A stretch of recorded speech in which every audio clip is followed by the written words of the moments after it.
जय माँ काली, भारत माता की जय।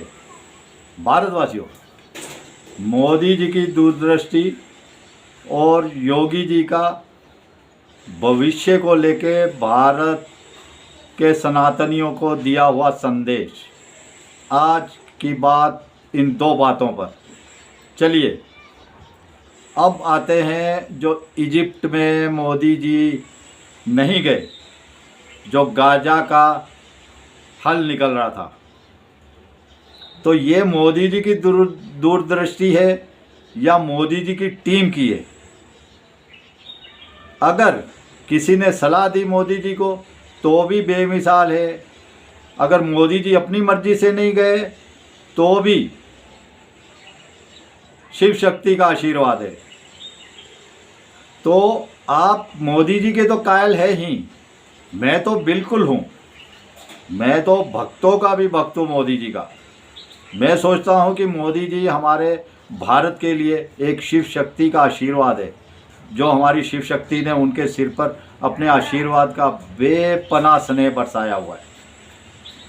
लेकिन वही हुआ जो होना था। अगर मोदी जी जाते तो बहुत फजीयत होती। यहाँ के जो इंडी गठबंधन वाले हैं, बहुत रोना धोना मचाते कि ये क्या कर दिया मोदी जी के सामने, ये क्या हो गया। और मोदी जी ने जो सोचा था बिल्कुल सही सोचा। वहाँ ट्रंप ने थोड़ा सा लेक्चर दिया, सब हाथ बांध के खड़े हो गए। ट्रंप साहब कुत्तों के जैसे जलील कर रहे थे जो भी पहुँचे। ए यू ए वो ये वो वही, जैसे वो भाषा इस्तेमाल करते हैं ट्रंप साहब। तो सब कुत्ते बने हुए थे। ट्रंप साहब ने सबको कुत्ता बनाया हुआ था, समझे ना। और देखिए वो पीछे ही खड़ा किया था शहबाज शरीफ को, और सब कैसे हाथ बांधे लाइन से खड़े थे। मोदी जी को तो ये हरगिज करना ही नहीं था। लेकिन कहते हैं ना कि जो होता है अच्छा होता है। सनातनियों याद रखिए, जो होता है अच्छा होता है, जो नहीं होता उसको उससे भी अच्छा होता हुआ मानिए, उसको उससे भी अच्छा होता हुआ मानिए। शहबाज शरीफ आया लेक्चर देने, उसको ट्रंप ने खुद लिखी हुई डायरी पकड़ा दी कि ये पढ़ो, वही पढ़ रहा है। 8 देशों में बहुत कोशिश हुई, ट्रंप साहब ने जितनी कोशिश की युद्ध रोकने की, और भारत पाकिस्तान का युद्ध रुकवा दिया। अरे शहबाज शरीफ, मैं मान लिया भारत पाकिस्तान का युद्ध ट्रंप ने रुकवा दिया तेरी नज़रों में, लेकिन अब तुझे कौन बचाएगा? पाकिस्तान, शहबाज शरीफ, आसिम मुनीर, अब तुझे कौन बचाएगा दुनिया में? अब भारत अगर एक बार चढ़ दौड़ा तो ट्रंप क्या, ट्रंप के दादा परदादा भी तुमको नहीं बचा पाएंगे। दुनिया की बाकी थी तो हस्ती छोड़ दो, चीन वीन की, कोई दुनिया का देश तुमको नहीं बचा पाएगा।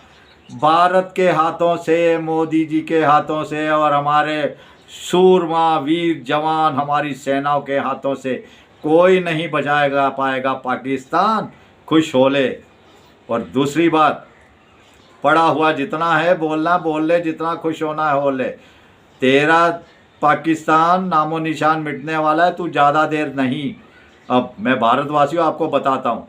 और ये पाकिस्तान इतना दोगला है, इतना दोगला, इतना बड़ा गद्दार है, ये तो मुस्लिमों को ही बेच देता है। सोचिए, मुस्लिमों को ही बेच देता है ये पैसे के टुकड़ों के लिए। ये सारे मुस्लिम देश ऐसे ही हैं। देखिए, एक भी गाजा के बंदे को लेने को एक भी मुस्लिम तैयार नहीं है, एक भी शख्स को लेने को तैयार नहीं है। 10-20 हज़ार की तो बात ही छोड़िए। तो इनकी तो ये औकात है अपने उम्मा के अंदर, याद रखिए, ये औकात है इनकी उम्मा के अंदर। एक भी मुस्लिम देश, एक भी मुस्लिम को गाजा वाले को लेने को तैयार नहीं है। और वहाँ पे सबसे बड़ी बात हुई, देखिए मोदी जी तो नहीं गए, नेताउन भी नहीं गया। इजराइल का, जिसके लिए पीस हो रहा है गाजा और इजराइल के बीच में, वो भी नहीं गया। उसको भी अपनी शान में लगा, अरे छोड़ो हटाओ, ये पीस भी सब नहीं मानते।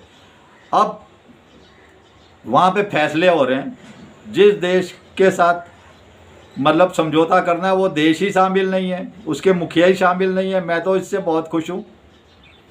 और एक बात, अभी इज़राइल एक भी हमास के बंदे को नहीं छोड़ेगा दुनिया के किसी कोने में, मैं बता रहा हूँ। एक भी हमास के बंदे को नहीं छोड़ने वाला, चुन चुन के कुत्तों के जैसे मारने वाला है। चाहे वो कतर में बैठे, सऊदी में बैठे, या वो और किसी देश, मुस्लिम देश में बैठे, या वो अमेरिका और चीन में जाके छुप जाए, एक भी हमास का लीडर जिंदा नहीं बचेगा, मैं आपको बता रहा हूँ। चाहे उसमें इज़राइल को 5 साल लगे या 7 साल लगे। दूसरा, 2 नेशन थ्योरी जो इज़राइल ने पहले मान्यता दे दी थी, ठीक है, अब इज़राइल उसको नहीं मानेगा, नहीं मानेगा, नहीं मानेगा। और सबसे बड़ी बात है, हमास भी नहीं है उसमें। हमास भी, फिलिस्तीन के नेता को बुलाया गया है, तो हमास भी नहीं है, मतलब हमास का खात्मा, हमास का कुछ नहीं बचा, हमास का बिल्कुल जीरो। ये संदेश उधर से निकल के आ रहा है। इज़राइल छोड़ेगा नहीं, मैं फिर कह रहा हूँ। और इतनी जल्दी अब मान्यता नहीं देगा फिलिस्तीन को। गाजा गया गया गया, गाजा गया गया गया। गाजा हुआ इज़राइल का, वो चाहे कितनी भी नोटंकी आप देख लो, गाजा हुआ इज़राइल का, और ट्रंप टावर ही बनेंगे वहाँ पर। और ये तो चमत्कार हो रहा है। और दूसरी बात, ये भारत के मुसलमानों के लिए सबसे बड़ा संदेश है कि अभी भी सुधर जाओ, सुधर जाओ, सुधर जाओ। नहीं सुधरो तो भयंकर अंत होने वाला है। मुस्लिम ही मुस्लिम को तबाह कर रहे हैं, मुस्लिम ही मुस्लिम को मार रहे हैं, लाखों हजारों कत्ल हो रहे हैं। अरे क्या कर पाए? 65-70 हजार मुस्लिमों को गाजा में इज़राइल ने मार दिया, क्या उखाड़ पाए उसका? कोई देश क्या उखाड़ पाया? 56 उम्माओं क्या उखाड़ पाए इज़राइल का? और जिस दिन भारत की कोप दृष्टि, हमारी भोले शंकर जी की तीसरा नेत्र खुला, तो फिर क्या होगा? ये भारत के मुसलमानों को सावधान रहने की ज़रूरत है। और उसके पीछे योगी जी भविष्य देख के संदेश दे रहे हैं कि सनातनियों जागो, जागो, जागो। ये होकर ही रहेगा, आज नहीं कल, 2 साल बाद, 5 साल बाद, 7 साल बाद। इसके लिए जागरूक रहिए।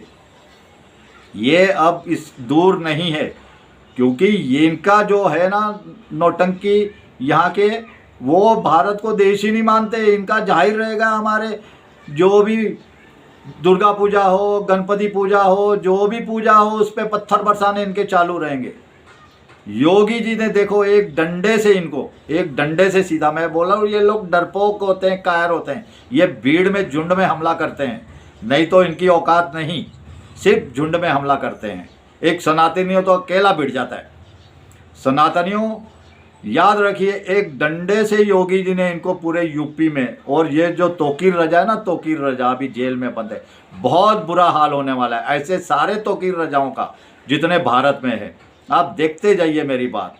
ये उठने लायक नहीं रहेंगे, बोलने की तो बात छोड़ दिए, ये उठने लायक नहीं रहेंगे, ये आपको मैं बता रहा हूँ। लेकिन आप भी जागरूक होइए, कभी भी कुछ भी हो सकता है, आपको भी मैदान में कूदना पड़ सकता है। ये योगी जी भविष्य देख के आपको संदेश दे रहे हैं। और मैं आपको एक और संदेश दे रहा हूँ, जो गद्दार देशद्रोही सनातनी इनके साथ हैं, इंडी गठबंधन के साथ हैं, ये मुल्ला मौलानाओं के साथ हैं, उनकी जय जयकार करते हैं, बिल्कुल वो मरेंगे, उनको बचाना नहीं, बल्कि धकेल दो उनको बीच में, उनको पहले धकेल दो आगे, मरने दो इनको सालों को, जब वो अपने देश को देश नहीं समझ रहे, उनके साथ ही जुड़े हुए हैं, समझे ना। तो फिर मैं कहता हूँ, योगी जी का संदेश बहुत भारी है। आप जागिए सनातनियों, कभी भी हो सकता है। तेल मालिश करके तैयार रहिए। मैं तो 61 साल की उम्र शुरू हो गई है, मैं तो बिल्कुल तैयार हूँ। मैं अब खेल ख़त्म, डर वर कुछ नहीं, जो होगा देखा जाएगा, समझे ना। लेकिन ये जैसे पाकिस्तान ने हमला किया अफ़गानिस्तान के एयरफोर्स, आप याद रखिए, मोदी जी पीछे से बहुत बड़ी गेम खेल रहे हैं। और ये देखिए, आज कांग्रेसी सब निकल के आए, इंडी गठबंधन, उधर टीएमसी भी निकल के आई। अरे वो जो अफगानिस्तान का आया हुआ है नेता, वो लेडीज़ को नहीं बुलाया, लेडीज़ का भारत में बहुत बड़ा, अरे कांग्रेसी हो, तुमने टीएमसी, तुमने कब सम्मान किया? ममता बनर्जी कह रही है लड़कियों रात को निकलो मत, नहीं तो मरोगी, इज्जत नहीं बचा पाओगी अपनी, साफ संदेश दे रही है। तो तुम क्या इज्जत कर रहे हो?